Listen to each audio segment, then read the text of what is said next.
नमस्कार, the India top देख रहे हैं आप। एक बड़ी खबर आपको बताने जा रहा हूं। राजद के एक विधायक है जिनकी सदस्यता समाप्त हो सकती है। इस बात का हम दावा नहीं कर रहे हैं, लेकिन मामला जो है वो पटना हाईकोर्ट में चल रहा है। मामला बेहद संगीन है। विधायक जो है वो गोपालगंज जिले के बैकुंठपुर विधायक है। नाम उनका प्रेम शंकर यादव है। राजद नेता है और उनके पिता स्वर्गीय देवदत्त राय भी वहां से विधायक रह चुके हैं। राजनीतिक पृष्ठभूमि से आते हैं प्रेम शंकर यादव, लेकिन जब मामला नामांकन का आया, यानी जब 2020 के जो विधानसभा चुनाव में नामांकन का दौर चल रहा था, उस समय उनके ऊपर यह आरोप लगाया गया कि उन्होंने बहुत सारी जानकारियां अपने फॉर्म में नहीं भरा। वो फॉर्म जो निर्वाचन आयोग को जाता है, जो इलेक्शन कमीशन ऑफ इंडिया को जाता है। अब इस मामले को लेकर जो बैकुंठपुर से पूर्व विधायक रहे हैं मिथिलेश कुमार तिवारी, भाजपा के प्रदेश उपाध्यक्ष भी हैं, उनके द्वारा ये आरोप लगाया गया। और आरोप जो है वो सिर्फ लगाया नहीं गया, बल्कि इस मामले को कोर्ट तक ले गया गया। अब कोर्ट ने इस पर सुनवाई की है। हालांकि लंबे समय से कोरोना के चलते यह मामला जो है वो लंबित था, पेंडिंग पड़ा हुआ था। लेकिन 27 नवंबर की वो तारीख थी, जहां तक मुझे याद है, कि इस मामले को कोर्ट में सुनवाई हुआ। और 28 नवंबर को हमने बात किया था मिथिलेश कुमार तिवारी से, यही द इंडिया टॉप के ऑफिस में, और बड़ा डिटेल में, बड़े विस्तृत तरीके से उन्होंने बताया था कि पूरा मामला क्या है। पत्नी की संपत्ति का ब्यौरा छुपाया गया था। यह आरोप लगाया गया उनके ऊपर, मतलब प्रेमशंकर यादव के ऊपर, कि वो उनके ऊपर वारंट जारी था किसी क्रिमिनल केस को लेकर। उसकी भी जानकारी उन्होंने नामांकन पत्र में नहीं दिया। अब आपको बता दें कि पटना हाई कोर्ट के अरविंद श्रीवास्तव जो जज हैं, उनके एकल पीठ का जो बेंच है, उसमें इसकी सुनवाई चल रही है। और 24 नवंबर तक का समय दिया गया था प्रेम शंकर यादव को अपना पक्ष रखने के लिए, अपना जो उनका सफाई होगा उसे देने के लिए। लेकिन 24 नवंबर की तिथि बीत गई, यानी कल बुधवार को वो तिथि था। और इसके बाद अब कोर्ट जो है वो एक्शन में आ गया है।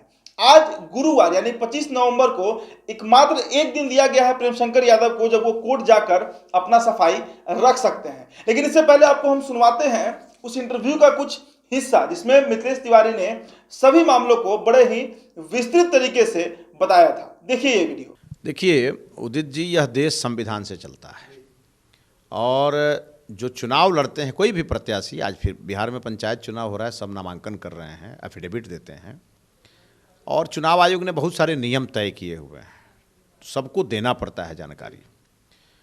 और चुनाव के ऐन मौके पर जब नॉमिनेशन हो रहा था, उसी समय में कुछ उम्मीदवारों ने आपत्ति भी दर्ज की थी, जो वहाँ के उस समय के आरओ द्वारा नहीं सुना गया था।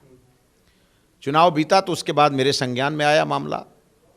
मैं चाहता तो उस समय मैं स्वयं भी उसका प्रतिकार कर सकता था, लेकिन मैंने उस पर ध्यान नहीं दिया। और इसलिए ध्यान नहीं दिया कि चूँकि और लोगों ने इस पर कंप्लेन किया था, तो मुझे लगा कि जो और लोगों के कंप्लेन पर होना होगा तो होगा। जब चुनाव बीत गया तो मैंने इसकी पूरी गहराई की जांच की, तो मेरे होश उड़ गए।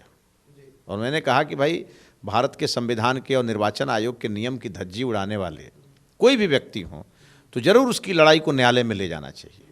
और 45 दिन के अंदर ही मैंने इस पर एक इलेक्शन पिटीशन फाइल किया, जो माननीय पटना उच्च न्यायालय के मुख्य न्यायाधीश के सामने फाइल किया गया। 4 नंबर उस केस का नंबर है, और उसकी कल सुनवाई हुई है। इसके पहले भी उसकी सुनवाई हुई थी, जिसमें उनको नोटिस जारी किया गया था। और काफ़ी दिनों के बाद उनके वकील इस कोर्ट में पेश हुए, अपीयर हुए। और पहले तो उनके घर पर नोटिस लेकर के कोई गया तो वहाँ से एक जवाब आ गया कि माननीय विधायक जी गांव पे नहीं रहते हैं।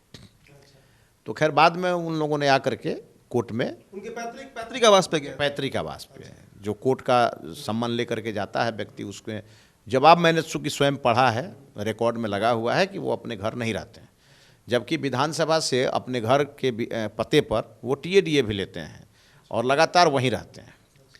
तो अगर सच्चाई थी, अगर मैं झूठा था, तो नोटिस का जवाब तुरंत दे देना चाहिए था। लेकिन आज तक उस केस में कोई काउंटर एफिडेविट उनके तरफ से फाइल नहीं हुआ है। तो कल माननीय न्यायालय ने सुनवाई की और उनको 3-4 सप्ताह का समय दिया है। मेरे ख्याल से 1 महीने के बाद इसकी रेगुलर सुनवाई शुरू हो जाएगी। अब उसमें जो विषय है वो ये है कि जो मैंने रीट में इस विषय का उल्लेख किया है कि 2 ऐसे क्रिमिनल केस जिसमें वारंटी हैं वो, और उन्होंने उस समय छुपा लिया, क्योंकि अगर वो लिखते उसमें तो at the time of nomination वो अरेस्ट हो जाते हैं। तो उन्होंने अपने अरेस्टिंग को बचाने के लिए उन्होंने ये मामला छुपा लिया, और ये ध्यान में रहा होगा कि ये पता नहीं चलेगा, लेकिन पता चल गया। उनके कई ऐसे बैंक खाते हैं जिसको उन्होंने छुपा लिया है, उसका जिक्र नहीं है। हम सभी लोगों ने अपने एक एक पाई का हिसाब अपने नॉमिनेशन में दिया है, उनको भी देना चाहिए था। उनके जो धर्मपत्नी हैं उनका भी उन्होंने बहुत सारा डिटेल छुपाया है। अपने जो स्पाउज का डिटेल दिया जाता है उसका भी उन्होंने छुपा लिया है। और सबसे बड़ी बात कि जो एफिडेविट हुआ है वो नोटरी पब्लिक ही जाली है, उसको रजिस्ट्रेशन नहीं है। तो अब तो विषय ये उठता है कि उसका तो ओथ ही गलत है। जो आरओ के सामने जो ओथ लिया जाता है तो वो एफिडेविट करा करके ओथ लिया जाता है, एफिडेविट हुआ ही नहीं, तब तो ओथ ही नहीं हुआ। और उसके बाद हम लोगों ने इस मामले को माननीय न्यायालय के संज्ञान में लाया, और आप सभी को पता है कि माननीय सुप्रीम कोर्ट के द्वारा इस विषय को बड़ी गंभीरता से देखा जा रहा है। वहाँ भी इस प्रकार के रीट चल रहे हैं, और उसमें एक स्पष्ट निर्देश है माननीय सुप्रीम कोर्ट का कि भाई ऐसे मामलों में चूँकि चुनाव को पारदर्शी करना है, तो ऐसे मामलों में जो है 6 महीने के अंदर इसकी सुनवाई पूरी होनी चाहिए और इसमें निर्णय आना चाहिए। तो 24 नवंबर की वो तारीख थी, कल वो बीत गया है जब लिखित तौर पर प्रेमशंकर यादव को कोर्ट में अपना सफाई देना था, अपना पक्ष रखना था, लेकिन उसमें चूक गए हैं बैकुंठपुर से राजद से विधायक प्रेमशंकर यादव। अब ऐसे में मिथिलेश तिवारी के द्वारा जो ये याचिका दायर किया गया है उसमें आज अंतिम तारीख दी गई है हाईकोर्ट के द्वारा प्रेमशंकर यादव को अपना पक्ष रखने के लिए। आपको बता दें, वरीय अधिवक्ता SBK मंगलम ने कोर्ट ने अपील करते हुए उनको पक्ष देने से डिबार करने की मांग की है। उस पर कोर्ट ने गुरुवार तक का मौका, यानी आज तक का मौका राजद विधायक प्रेमशंकर यादव को दिया है। आपको बता दें कि पटना हाई कोर्ट में भाजपा के प्रदेश उपाध्यक्ष और पूर्व विधायक रहे बैकुंठपुर से ही मिथिलेश तिवारी के द्वारा यह मामला कोर्ट में दर्ज कराया गया, जिसके बाद इसकी सुनवाई होती है अक्टूबर के अंतिम सप्ताह में, और 3-3.5 सप्ताह बीत गए, 24 नवंबर का तारीख भी बीत गया, लेकिन प्रेमशंकर यादव के द्वारा अभी तक इसका कोई जवाब नहीं दिया गया। ऐसे में जो सबसे बड़ा सवाल है कि क्या राजद विधायक की सदस्यता रद्द हो जाएगी, क्योंकि जब नामांकन फॉर्म, जो नॉमिनेशन फॉर्म होता है, उसी में जब डिटेल्स को छुपाया गया है और वो भी मेजर डिटेल्स है। ये क्रिमिनल केस अगर उनके ऊपर है, वारंट अगर उनके ऊपर जारी है, तो ये बेहद संगीन मामला है जिसके जो कि कोर्ट के अब संज्ञान में है।